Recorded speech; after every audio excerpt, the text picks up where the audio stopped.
Hi. நம்ம already பார்த்துட்டோம். ஒரு கன்ஸ்ட்ரக்ஷனை 3 விதமா நம்ம வந்து பார்த்தீங்கன்னா பிரிக்கிறோம். Before construction, on construction, after construction அப்படின்னு சொல்லிட்டு. இதில வந்து பார்த்தீங்கன்னா, பிஃபோர் கன்ஸ்ட்ரக்ஷன்ல என்னென்ன நம்ம தெரிஞ்சுக்க போறோம் அப்படின்றத தெளிவா நான் வந்து பார்த்தீங்கன்னா சொல்லப் போறேன். இது எல்லாமே வந்து பார்த்தீங்கன்னா, பிஃபோர் கன்ஸ்ட்ரக்ஷனுக்கு வரக்கூடிய டாபிக்ஸ் எல்லாமே. அதாவது ஒரு லேண்ட்ல போயிட்டு நம்ம நின்னு மார்க் பண்றதுக்கு முன்னாடி, வேலைய ஸ்டார்ட் பண்றதுக்கு முன்னாடி இந்த வேலைகள் எல்லாமே நம்ம பண்ணியிருக்கணும். அதெல்லாம் தான் வந்து பார்த்தீங்கன்னா, பிஃபோர் கன்ஸ்ட்ரக்ஷன் சொல்றோம். இதில வந்து இந்த வீடியோல வந்து பார்த்தீங்கன்னா, என்னென்ன பார்க்க போறோம் அப்படின்றத ஜஸ்ட் நான் உங்களுக்கு சொல்லிடுறேன். அடுத்தடுத்த வீடியோல வந்து பார்த்தீங்கன்னா, இது ஒண்ணுத்த பத்தி தெளிவா வந்து பார்த்தீங்கன்னா, நான் எக்ஸ்பிளைன் பண்ணியிருப்பேன். இதெல்லாம் எப்படி பண்ணணும்? அப்போ ஒரு லேண்ட் வாங்குறதுனா எப்படி? லேண்டுக்கு அப்ரூவல் எப்படி வாங்கணும்? அதுக்கு எவ்வளோ செலவாகும்? ஒரு 2டி ஃப்ளோர் பிளான் எப்படி போடணும்? இது எல்லாத்தையுமே நம்ம வந்து அடுத்தடுத்த வீடியோல தெளிவா பார்க்கலாம். தனித்தனியா ஒரு கன்டென்ட்ல. இதில வந்து பார்த்தீங்கன்னா, முதல்ல நம்ம என்ன பார்க்க போறோம் அப்படின்னா, ஒரு லேண்ட வாங்க போறோம். லேண்ட் வாங்குறது வந்து பார்த்தீங்கன்னா, பொதுவான தகவல் எதுவுமே நம்ம பார்க்க போறது கிடையாது. அதாவது ஒரு லேண்ட் வந்து நம்ம இப்போ லேண்டை சுற்றி வந்து பார்த்தீங்கன்னா மார்க்கெட்ஸ் இருக்கா, அது ரோட்ஸ் இருக்கா, காலேஜஸ் இருக்கா, ஸ்கூல் இருக்கா, இந்த மாதிரி விஷயங்கள் எல்லாமே நம்ம பார்க்க போகிறது கிடையாது. ஒரு கன்ஸ்ட்ரக்ஷனுக்கு ரிலேட்டபுளாக எப்படி நம்ம வாங்க போகிறோம் அப்படின்றது தான் இந்த லேண்டை வாங்குறதுல பார்க்க போகிறோம். அடுத்து வந்து பார்த்தீங்கன்னா, லேண்டுக்கு அப்ரூவல் வாங்குறது எப்படி, அப்புறம் அதில் வந்து ஒரு 2டி ஃப்ளோர் பிளான் போடணும். அப்புறம் வந்து பார்த்தீங்கன்னா, அந்த பிளானுக்கு அப்ரூவல் வாங்கணும். அந்த பிளான் அப்ரூவல் ஆயிடுச்சுன்னா அதை வச்சு ஒரு எலிவேஷன்ஸ் ரெடி பண்ணணும், டிசைன் ரெடி பண்ணணும், ஸ்ட்ரக்சரல் டிசைன். அதுக்கப்புறம் வாஸ்து பூமி பூஜை போடணும். அப்புறம் வந்து பார்த்தீங்கன்னா, ஒரு போர்வெல் போடணும், லேபர் செட் ப்ரிப்பேர் பண்ணணும். அதுக்கப்புறம் வந்து பார்த்தீங்கன்னா, மீட்டர் போர்டு வந்து பார்த்தீங்கன்னா, நம்ம ரெடி பண்ணணும். லேபர் செட்டில் டெம்பரரி ஈபி கனெக்ஷனுக்கு ஒரு மீட்டர் போர்டு ரெடி பண்ணணும். அதாவது ஒரு போர்டு மாதிரி இருக்கும். அது நான் அந்த டாபிக் வரும்போது நான் உங்களுக்கு சொல்கிறேன். அதில் வந்து பார்த்தீங்கன்னா, சுவிட்ச் சாக்கெட்லாம் வச்சு ரெடி பண்ணணும். அப்புறம் வந்து பார்த்தீங்கன்னா, டெம்பரரி ஈபி கனெக்ஷன்ஸ்க்கு அப்ளை பண்ணணும். அதுக்கப்புறம் இப்போ நம்ம அந்த போர்வெல் போட்டோம் பார்த்தீங்களா, இந்த மோட்டார் வந்து பார்த்தீங்கன்னா நம்ம ஃபிக்ஸ் பண்ணணும். அது எப்படி ஃபிக்ஸ் பண்ணணும், அதுக்கு எவ்வளோ செலவாகும் அப்படின்ற எல்லாத்தையுமே பார்க்க போகிறோம். இது எல்லாத்தையுமே அந்தந்த டாபிக் வரும்போது தெளிவாக உங்களுக்கு எக்ஸ்பிளைன் பண்ணுறேன். ஜஸ்ட் இந்த வீடியோவில் வந்து பிஃபோர் கன்ஸ்ட்ரக்ஷன் உள்ள என்னென்னலாம் இருக்குது அப்படின்றத நான் சொல்கிறதுக்கு தான் இந்த வீடியோ. ஸோ அடுத்தடுத்த கண்டென்ட்டில் ஒன்று தெளிவாக நம்ம எலாபரேட்டாக பார்க்கலாம். ஓகேங்களா? தேங்க்யூ.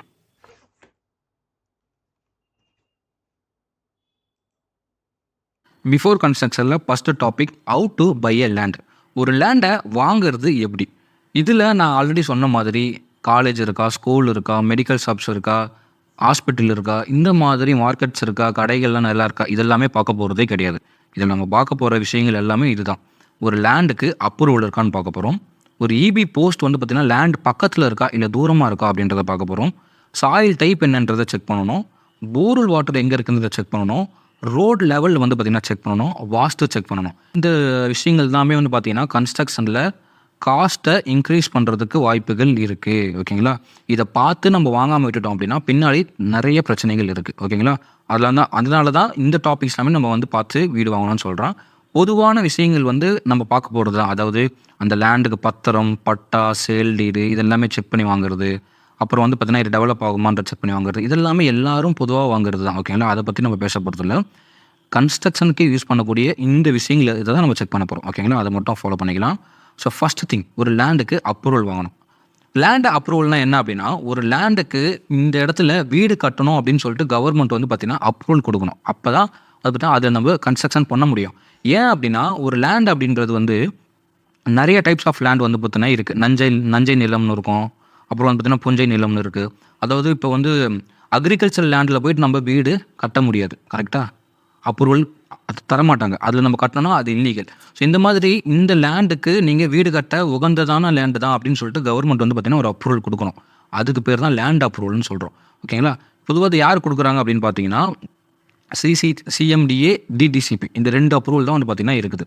இப்போ சிஎம்டிஏ அப்படின்றது வந்து சென்னை லிமிட்டுக்குள்ளே நீங்கள் வந்து ஒரு லேண்ட் வச்சுருக்கீங்க அப்படின்னா இந்த சிஎம்டிஏ அப்ரூவல் வாங்கணும். இதுவே வந்து சென்னையை தாண்டி போயிட்டீங்க, அதாவது கூடுவாஞ்சேரி, பெருங்களத்தூர், ஊரப்பாக்கம் இந்த ஏரியாலையுமே நம்ம வந்து பார்த்திங்கன்னா டிடிசிபி அப்ரூவல் வந்துடும். ஸோ ஓகேவா? இந்த அப்ரூவல் தான் இதுதான் நம்ம வாங்க போகிறோம். இது எப்படி வாங்கணும் அப்படின்றத பார்க்கலாம். அந்த டாபிக் வரும்போது நான் சொல்கிறேன். ஸோ ஃபஸ்ட்டு திங், லேண்டுக்கு அப்ரூவல் வாங்கணும். அது ரொம்ப ரொம்ப முக்கியம். ஓகேங்களா? அடுத்து வந்து அப்ரூவல் இருக்கான்றதை செக் பண்ணிக்கிட்டு வாங்குங்க. அது ரொம்ப ரொம்ப முக்கியம். ஒருவேளை லேண்ட் அப்ரூவல் இருந்ததுன்னா உங்களுக்கு ரொம்ப சூப்பர். ஏன் அப்படின்னு சொல்ல வரேன் அப்படின்னா, இந்த லேண்ட் அப்ரூவலுக்கே நீங்கள் வந்து பார்த்தீங்கன்னா நிறைய அலைய வேண்டியிருக்கும், நிறைய காசு செலவு பண்ணுற வேண்டியிருக்கும். இப்போ ஃப்ரேம் ஒர்க்குன்னு ஒரு விஷயம் இருக்குது. ஓகேங்களா? எஸ்பி எஃப்டபிள்யூன்னு சொல்லிட்டு ஒரு சோல்டு பிளாட் ஃப்ரேம் ஒர்க் நம்பரை கொடுப்பாங்க. அந்த நம்பர் இருந்தால் மட்டும்தான் நம்மளுக்கு வந்து பார்த்தீங்கன்னா லேண்ட் அப்ரூவல் கிடைக்கும். ஒருவேளை நம்ம லேண்ட் ஃப்ரேம் ஒர்க்கே பண்ணாமல் இருந்ததுன்னா அந்த ஃப்ரேம் ஒர்க் வந்து பார்த்தீங்கன்னா பண்ணணும். அதுக்கப்புறம் தான் லேண்ட் அப்ரூவல் தருவாங்க. ஸோ இந்த மாதிரி நிறைய வேலைகள் இருக்குது. அது நான் லேண்ட் அப்ரூவல் வரும்போது அதை நான் உங்களுக்கு சொல்கிறேன். ஓகேங்களா? அடுத்த கண்டென்ட்டே வந்து பார்த்தீங்கன்னா லேண்ட் அப்ரூவல் தான். அதில் நான் டீட்டெயில்டாக சொல்கிறேன்.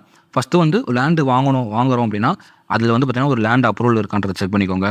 EB post. ஓகேங்களா? அது ரொம்ப ரொம்ப முக்கியமான ஒன்று. இப்போ இந்த ஈபி போஸ்ட் இருக்குது பார்த்தீங்களா, இந்த ஈபி போஸ்ட் வந்து உங்கள் சைட்டுக்கு பக்கத்தில் இருக்கா இல்லை தூரமாக இருக்கா இங்கே இருக்கா அப்படின்றத பார்க்கணும். சப்போஸ் இதான் உங்கள் சைட்னு வச்சுக்கோங்களேன், இந்த இடம் தான் உங்கள் சைட்டு, நீங்கள் உங்களோட லேண்டு. இந்த ஈபி போஸ்ட் பக்கத்தில் இருந்ததுன்னா சூப்பர், ஒன்றும் பிரச்சனை இல்லை. சப்போஸ் இந்த ஈபி போஸ்ட் இங்கே இல்லாமல் இங்கே இருக்குன்னு வச்சுக்கோங்க, தூரம் இருக்குது பார்த்தீங்களா, இங்கே தான் இருக்குன்னு வச்சுக்கோங்களேன், அந்த மாதிரி பிளாட்டை தயவுசெய்து வாங்காதீங்க. ஏன்னா இப்போ நீங்கள் டெம்பரவரி ஈபி கனெக்ஷன் சொல்லிட்டு ஒன்று அப்ளை பண்ணுவீங்க கரெக்டாக. அப்படி அப்ளை பண்ணும்போது ஒயர்மேன் வந்து என்ன பண்ணுவாங்க அப்படின்னா, உங்கள் லேபர் உங்கள் இடம் வந்து இங்கே இருக்குன்னா இங்கே வந்து ஒரு லேபர் செட்டுன்னு இங்கே போட்டிருப்பீங்க. இங்கே சப்போஸ் ஈபி போஸ்ட் இங்கே இருக்கும் பட்சத்தில் ஒரு ஒயர் வந்து பார்த்திங்கன்னா இருக்கும், அதுக்கு பேர் வந்து சர்வீஸ் கேபிள்னு சொல்லுவாங்க. அந்த கேபிள் வந்து பார்த்திங்கன்னா கொஞ்சம் ரேட் அதிகம், ஓகேங்களா. அந்த கேபிள் தான் நம்ம டெம்பரரி ஈபி கனெக்ஷனுக்கு அப்ளை பண்ணணும். அதாவது டெம்பரரி ஈபி கனெக்ஷன்ஸுக்கு அந்த கேபிள் தான் நம்ம யூஸ் பண்ணோம். இப்போ அந்த கேபிள் என்ன பண்ணுவாங்கன்னா, இங்கே மேலே போது பார்த்தீங்கன்னா ஒயர், இப்போ தெரியுதுங்களா, ஒரு நிமிஷம் இருங்க.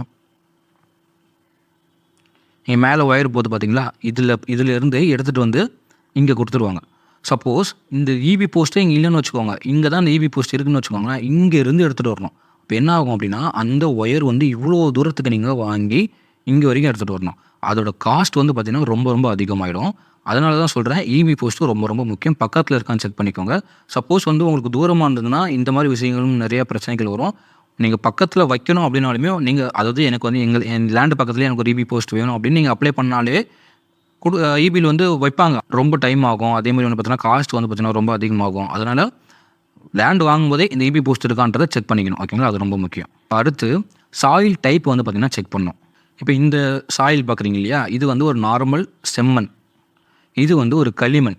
இப்போ சப்போஸ் நான் வந்து லேண்டு வாங்கும்போது இந்த களிமண் லேண்டை வாங்கிட்டேன்னு வச்சுக்கோங்களேன், என்ன பிரச்சனை வரும் அப்படின்னா, இந்த மாதிரி ஃபவுண்டேஷன் வந்து பைல் ஃபவுண்டேஷன் தான் போடுற மாதிரி இருக்கும். அது தெரிஞ்சு பார்த்தீங்களா, இதுக்கு பேர் பைல் ஃபவுண்டேஷன் அப்படின்னு சொல்கிறாங்க. பைல் ஃபவுண்டேஷன்ஸ் தான் நம்ம வந்து பார்த்திங்கன்னா கிளே டைப்பில் போடணும். இது வந்து பார்த்திங்கன்னா ரொம்ப ரொம்ப கஷ்டம், டிஃபிகல்ட் டு மார்க்கிங். நம்ம எக்ஸிக்யூட் பண்ணுறதுக்குமே கொஞ்சம் கஷ்டமான வேலை இது. அதே மாதிரி ரொம்ப ஹை காஸ்ட்டு அதிகமாகிடும், காஸ்ட்டு ரொம்ப அதிகமாகிடும். அதே மாதிரி இதுக்கு வந்து பார்த்திங்கன்னா ஒரு ஸ்கில்டு லேபர் தான் தேவைப்படும். ஸோ இவ்வளோ விஷயங்கள் இருக்குது. இப்போ உங்களுடைய கிளைண்ட் வந்து வீடு கட்டும்போது ஒரு களிமண் பூமி வச்சுருக்காங்கன்னு வச்சுக்கோங்களேன், அட்லீஸ்ட் பேஸ்மெண்ட்டுக்கே வந்து பார்த்திங்கன்னா கிட்டத்தட்ட 10 லட்சம் செலவாகிறதுக்கு கண்டிப்பாக வாய்ப்புகள் இருக்குது. ஏன் காரணம் என்ன அப்படின்னா, இந்த ஃபவுண்டேஷன்ஸ்க்கே 5 லட்சம் செலவாயிடும். அந்த அளவுக்கு வந்து பார்த்திங்கன்னா காஸ்ட்டை இழுக்கக்கூடிய ஒரு விஷயம் வந்து ஃபைல் ஃபவுண்டேஷன்ஸ். ஸோ அதனால் இதெல்லாம் அவாய்ட் பண்ணோம் அப்படின்னா, நீங்கள் லேண்டு, அதாவது உங்கள் கிளைண்ட் லேண்டு வாங்கும்போதே இதை வந்து பார்த்திங்கன்னா செக் பண்ணிக்கணும். சாயில் டைப் என்ன அப்படின்னு செக் பண்ணிக்கணும். ரொம்ப சிம்பிள் தான். இது எப்படி செக் பண்ணணும்னா, பக்கத்தில் யாருன்னா வீடு கட்டியிருந்தாங்கன்னா நீங்கள் என்ன ஃபவுண்டேஷன்ஸ் போட்டிங்க, சாயில் டைப் எப்படி இருந்ததுன்னு கேட்டாலே வந்து பார்த்திங்கன்னா சொல்லிடுவாங்க. இது ஒன்று. அடுத்து வந்து பார்த்திங்கன்னா போர்வெல் வாட்டர் செக்கிங், அதுவும் ரொம்ப ரொம்ப ரொம்ப முக்கியம். போர்வெல் வந்து பார்த்திங்கன்னா தண்ணி வந்து இருக்குதா இல்லையா, கிடைக்குமா இல்லையா அப்படின்றத, இல்லை எவ்வளோ அடியில் கிடைக்குது அப்படின்றத செக் பண்ணிக்கிட்டு லேண்டு வாங்கும்போதே செக் பண்ணுறது ரொம்ப முக்கியம். நம்ம லேண்டை வாங்கிட்ட பிறகு ஒரு வேளை தண்ணி கிடைக்கலனா அது தலைவலி உண்டு பண்ணுறோம். ஏன் அப்படின்னா, நம்ம வந்து கன்ஸ்ட்ரக்ஷன் பண்ணுறதுக்குமே தண்ணி வந்து காசு கொடுத்து வாங்குற மாதிரி இருக்கும். அதே மாதிரி வந்து நம்மளுடைய பர்சனல் யூஸ், வீடு கட்டிட்ட பிறகு வந்து பார்த்திங்கன்னா, வீடு கட்டிட்ட பிறகுமே வந்து பார்த்திங்கன்னா தண்ணி வாங்கி செலவு பண்ணுற மாதிரி இருக்கும் எல்லாத்துக்குமே, போர்வெல் தண்ணி கிடைக்கலனா. அதனால் லேண்டு வாங்கும்போதே இந்த போர்வெல் தண்ணி இருக்கா அப்படின்றத செக் பண்ணிக்கோங்க. இதை செக் பண்ணுறதுக்குமே வந்து பார்த்திங்கன்னா நீங்கள் பக்கத்தில் கேட்டாலே வந்து பார்த்திங்கன்னா தெரிஞ்சுக்கும். அப்படி இல்லைன்னா இதெல்லாம் நம்ம வந்து பார்த்திங்கன்னா சின்ன மெத்தட்ஸ் எல்லாமே இருக்குது. இங்கே ஒருத்தர் பண்ணுறது பார்த்திங்கன்னா, இது வந்து மேனுவல் மெத்தட். ஒருத்தர் தேங்காய் வச்சுட்ருக்காரு, அது வந்து ஒரு மேனுவல் மெத்தடு. அந்த மாதிரியே கண்டுபிடிக்கலாம். நீரோட செக் பண்ணுறதுன்னு சொல்லுவாங்க. டெக்னிக்கலாக மெத்தட்ஸ் இருக்குது. இங்கே ஒருத்தர் பண்ணுறதில்ல, இது வந்து சீஸ்மிக் ரிஃப்ராக்ஷன் மெத்தட்னு சொல்லுவாங்க. இது எல்லாமே போர்வெல் டாபிக் வரும்போது நான் உங்களுக்கு சொல்கிறேன், ஓகேங்களா. அடுத்து வந்து என்ன செக் பண்ணணும் அப்படின்னா, ரோட் லெவல் செக் பண்ணணும், வாஸ்து செக் பண்ணணும், ஓகேவா. ரோடு லெவல்னால் என்ன அப்படின்னா, இப்போ இதுதான் வந்து பார்த்திங்கன்னா பிளாட், இதுதான் ரோடு, ஓகேவா. இது ரோடு, இது நம்ம பிளாட்டுன்னு வச்சுக்கோங்க. இந்த பிளாட்டை விட, ஓகேங்களா, இந்த பிளாட்டை விட இந்த ரோடு லெவல் மேலே ஹைட்டாக இருக்குதா இல்லை இறங்கி இருக்குதா அப்படின்றத செக் பண்ணணும், ஓகேங்களா. அப்படியும் சொல்லலாம். அப்படி இல்லைனா இந்த ரோடு இருக்குது பார்த்தீங்களா, இந்த ரோடை விட உங்களுடைய நீங்கள் வாங்கக்கூடிய கன்ஸ்ட்ரக்ஷன் பண்ணக்கூடிய பிளாட் வந்து கீழே இருக்குதா இல்லை ரோடை விட மேலே இருக்குதான்னு பார்க்கணும். ஏன் அப்படின்னா, இந்த ரோடை விட இந்த பிளாட் வந்து கீழே இருக்குன்னு வச்சுக்கோங்களேன், இது பேஸ்மெண்ட் கட்டும்போது உங்களுக்கு பார்த்திங்கன்னா அதிகமாக காசு வர்றதுக்கு வாய்ப்புகள் இருக்குது. காஸ்ட்டை வந்து பார்த்திங்கன்னா அதிகமாக இழுத்து விட்டுரும், ஓகேங்க. பேஸ்மெண்ட் ஹைட் வந்து பார்த்திங்கன்னா அதிகமாகும். அதே மாதிரி காஸ்ட்டும் வந்து பார்த்திங்கன்னா அதிகமாகும். இது எல்லாமே வந்து நான் ஜஸ்ட்டு இப்போ சொல்கிறேன். பேஸ்மெண்ட் டாபிக் வரும்போது பேஸ்மெண்ட்னா என்ன, அதை எப்படி கட்டணும் அப்படின்றதுமே நான் சொல்லிவிடுவேன். ஜஸ்ட்டு ஒன்று மட்டும் புரிஞ்சுக்கோங்க. ரோடு லெவல் வந்து பார்த்திங்கன்னா பிளாட்டை விட கீழே இருக்கக்கூடாது ரொம்ப, அதாவது பிளாட்டை விட ரோட் லெவல் வந்து பார்த்தீங்கன்னா ரொம்ப மேலே இருக்கக்கூடாது. அதுபடி பார்த்து செக் பண்ணிக்கோங்க. இல்லைனா பேஸ்மெண்ட்டுக்கு அதிகமாக செலவு பண்ணுற மாதிரி இருக்கும். ஓகேங்களா, இது ஒன்று. லாஸ்ட் வந்து வாஸ்து. ஒரு வீடு, ஒரு லேண்ட் வாங்குறீங்க அப்படின்னா ரொம்ப simple. North east facing plots மாதிரியே பார்த்து வாங்கணும். அதாவது உங்கள் பிளாட் இப்படி இருக்குன்னு வச்சுக்கோங்களேன். இது வந்து ரோடு,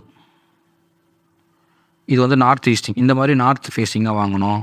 அப்படி இல்லைனா ஈஸ்ட் ஃபேஸிங்காக வாங்கணும். அப்படி தான் வாஸ்துப்படி இப்படி வாங்குறது ரொம்ப நல்ல விஷயம். ஓகேங்களா, இது ஒன்று. ரெண்டாவது, தெருக்கூத்து. அவாய்ட் தெருக்கூத்து பிளாட்ஸ். தெருக்கூத்துனா என்ன அப்படின்னா, நம்மளுடைய பிளாட் எதிர்க்கவே வந்து பார்த்திங்கன்னா ஒரு ரோட் ஜங்ஷன் வர மாதிரி. அதாவது ஃபார் எக்ஸாம்பிள் இப்போ இப்படி வச்சுக்கோங்க.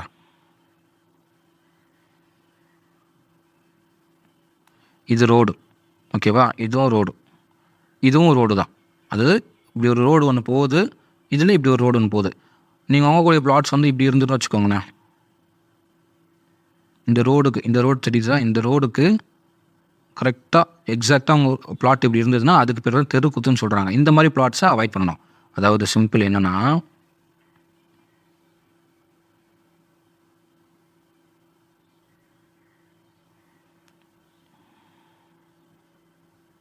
உங்களுடைய பிளாட் இது, இந்த மாதிரி பிளாட்டுக்கு ஸ்ட்ரெயிட்டாக வந்து பார்த்திங்கன்னா ஒரு ரோடு வரக்கூடாது. அப்படி வர பிளாட்ஸை வாங்கக்கூடாது. அது ஒன்று வாஸ்துப்படி. ஓகேவா. அடுத்து இர்ரெகுலர் பிளாட்ஸ் வந்து பார்த்திங்கன்னா வாங்குறது தேவையில்லாத வேலை. அதுவுமே வாஸ்துப்படி வந்து பார்த்திங்கன்னா நல்லா இருக்காது. எப்பயுமே வந்து பார்த்திங்கன்னா ஸ்கொயர்டு பிளாட்டாக தான் வாங்கணும். ஸ்கொயராக இருக்க பிளாட்ஸ் வாங்குறது தான் ரொம்ப நல்லது. ரெக்டாங்கிளுமே நம்ம வாங்கக்கூடாது. ரெக்டாங்கிள் மீன்ஸ் இப்படி இருக்கும். இந்த மாதிரி பிளாட்ஸுமே வந்து பார்த்திங்கன்னா பில்ட் பண்ணுறதுக்கும் ரொம்ப கஷ்டம். இது ஒரு பிளான் பண்ணுறதுக்கும் ரொம்ப கஷ்டம். வாஸ்துப்படியும் நல்லா இருக்காது. இது ஒன்று. அதே மாதிரி இர்ரெகுலர் பிளாட்ஸ் இப்படி இருக்குது.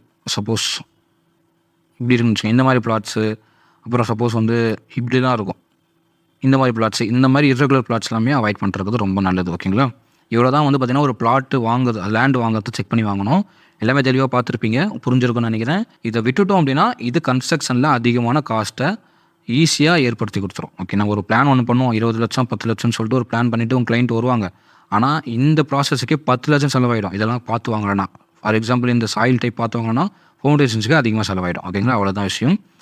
ஓகேங்களா, இதை புரியலனா திருப்பி தடவை பாருங்கள். உங்களுக்கு ஒன்றும் புரியல அப்படின்னா எனக்கு வந்து டெலிகிராமில் மெசேஜ் பண்ணுங்கள். நான் உங்களுக்கு வந்து க்ளீனாக எக்ஸ்பிளைன் பண்ணுறேன். ஓகேங்களா, தேங்க்யூ. அடுத்து வேறு டாபிக் பார்க்கலாம்.